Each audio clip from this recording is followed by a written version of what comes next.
বন্ধুরা, আজ আমার শ্রী শ্রী ভাগবত গীতার 10ম অধ্যায়ের 5ম দিন আমি পড়ছি, আপনারা শুনুন। শ্লোক: তেষা মেবা নৌকো কম্পার্থ মহম জ্ঞানোজ্জয় তম নাশয়া মত্ত ভাবস্থ জ্ঞানদীপেন ভাস্বতা। শ্রীল প্রভুপাদের গীতার গান। সেই সে অনন্য ভঙ্গ নহেন অজ্ঞানী, আমি তার হৃদয়েতে জ্ঞানদীপ আনি। অন্ধকার তমনাশ করি সে অশনি, জ্ঞানদীপ জ্বালায়া করি তারে তারে জ্ঞানী। অনুবাদ: তাদের প্রতি অনুগ্রহ করে আমি তাদের হৃদয়ে অবস্থিত হয়ে উজ্জ্বল জ্ঞান প্রদীপের দ্বারা অজ্ঞানজনিত মহা অন্ধকার নাশ করি। তাৎপর্য: শ্রী চৈতন্য মহাপ্রভু যখন বারাণসীতে হরে কৃষ্ণ কৃষ্ণ কৃষ্ণ হরে হরে, হরে রাম রাম রাম হরে হরে মহামন্ত্র প্রচার করছিলেন, তখন হাজার হাজার লোক তার অনুগামী হয়েছিল। বারাণসীর অত্যন্ত প্রভাবশালী পণ্ডিত প্রকাশানন্দ সরস্বতী তখন শ্রী চৈতন্য মহাপ্রভুকে ভাবুক বলে উপহাস করেছিলেন। দার্শনিক পণ্ডিতেরা কখনো কখনো ভগবত ভক্তের সমালোচনা উপহাস করে, কারণ তারা মনে করে যে অধিকাংশ ভক্তরাই তত্ত্বজ্ঞান রহিত, মূর্খ এবং তত্ত্ব দর্শনে অনভিজ্ঞ ভাবুক। প্রকৃতপক্ষে তা সত্য নয়। অনেক বড় বড় পণ্ডিতেরা ভক্তি তত্ত্বের মাহাত্ম্য কীর্তন করে ভক্তিযোগের শ্রেষ্ঠত্ব প্রচার করে গেছেন। কোনো ভক্ত যদি এই সমস্ত শাস্ত্রগ্রন্থ অথবা সদ্গুরু সাহায্য না গ্রহণও করেন, কিন্তু তিনি যদি ঐকান্তিক ভক্তিযোগে ভগবানের সেবা করেন, তাহলেও ভগবান তার অন্তর থেকে সাহায্য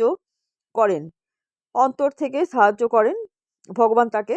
সুতরাং ওর অনন্য ভক্তি সহকারে যিনি কৃষ্ণ ভাবনায় নিযুক্ত থাকেন, তিনি কখনোই তত্ত্বজ্ঞানবিহীন নন। ভগবানের ভক্তি সাধন করার জন্য একটিমাত্র যোগ্যতারই প্রয়োজন, এবং তা হচ্ছে সম্পূর্ণভাবে কৃষ্ণ ভাবনাময় হয়ে শ্রীকৃষ্ণের সেবা করা। আধুনিক যুগের দার্শনিকরা মনে করেন যে পার্থক্য বিচার করার মাধ্যমেই কেবল জ্ঞানপ্রাপ্ত হওয়া যায়। তার উত্তরে পরমেশ্বর এখানে বলেছেন যে যারা শুদ্ধ ভক্তি সহকারে তাঁর সেবা করেন, তারা যদি অশিক্ষিত এবং যথার্থ বৈদিক জ্ঞানবিহীনও হয়, তবুও তিনি তাদের হৃদয়ে দিব্যজ্ঞানের দীপ জ্বালিয়ে তাদের সাহায্য করেন, যা এই শ্লোকটিতে বলা হয়েছে। ভগবান অর্জুনকে বলেছেন যে মূলত মনোধর্মপ্রসূত জ্ঞানের মাধ্যমে কখনোই পরম তত্ত্ব, চিন্ময় তত্ত্ব, পরম পুরুষোত্তম ভগবানকে জানতে পারা যায় না।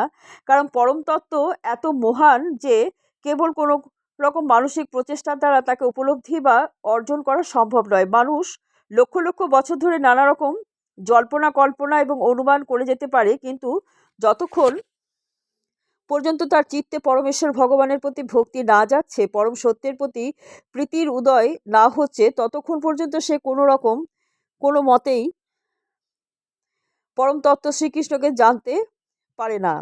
ভক্তিযোগের ভগবানের সেবা করার মাধ্যমে পরম তত্ত্ব শ্রীকৃষ্ণকে তুষ্ট করা যায়, এবং তার অচিন্ত শক্তির প্রভাবে তিনি তার শুদ্ধ ভক্তের হৃদয়ে নিজেকে প্রকাশিত করেন।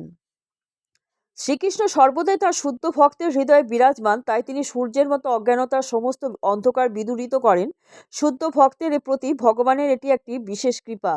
লক্ষ লক্ষ জন্মান্তরের জগতের কলুষের সংস্পর্শে আসার ফলে আমাদের হৃদয় কলুষিত হয়ে আছে, কিন্তু আমরা যখন ভক্তিযোগে যুক্ত হয়ে নিরন্তর হরে কৃষ্ণ মহামন্ত্র জপ করতে থাকি, তখন অতি শীঘ্রই হৃদয়ের সমস্ত আবর্জনা বিদূরিত হয় এবং আমরা দিব্য জ্ঞানের পর্যায়ে উন্নতি লাভ করি। পরম লক্ষ্য শ্রীকৃষ্ণকে কেবলমাত্র এইভাবে কীর্তন এবং সেবার মাধ্যমেই প্রাপ্ত হওয়া যায়।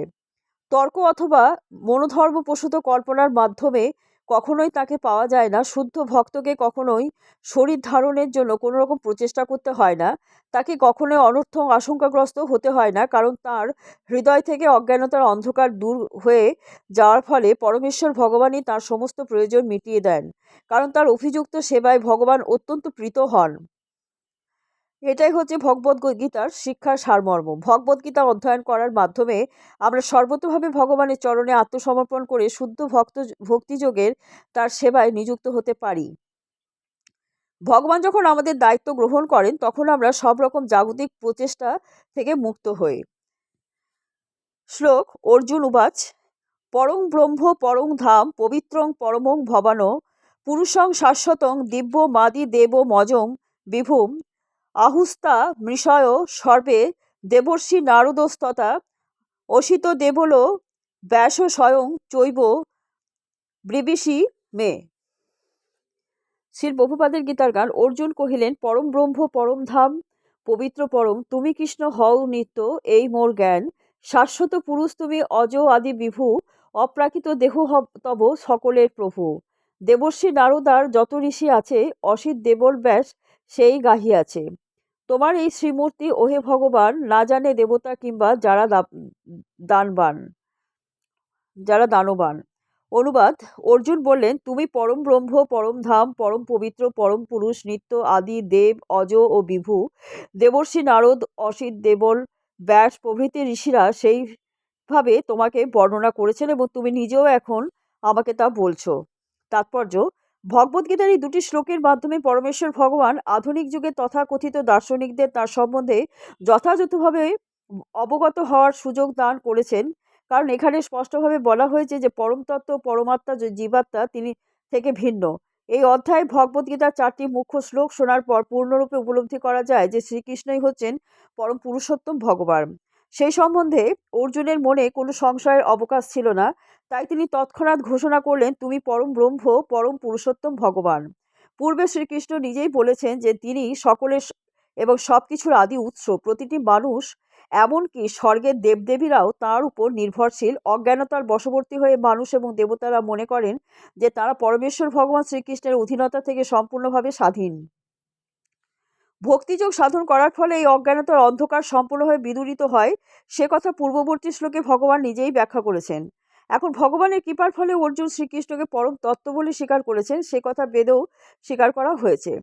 এমন নয় যে শ্রীকৃষ্ণ অর্জুনের অন্তরঙ্গ বন্ধু বলে অর্জুন তাকে পরম তত্ত্ব ইত্যাদি বলে তোষামোদ করেছেন।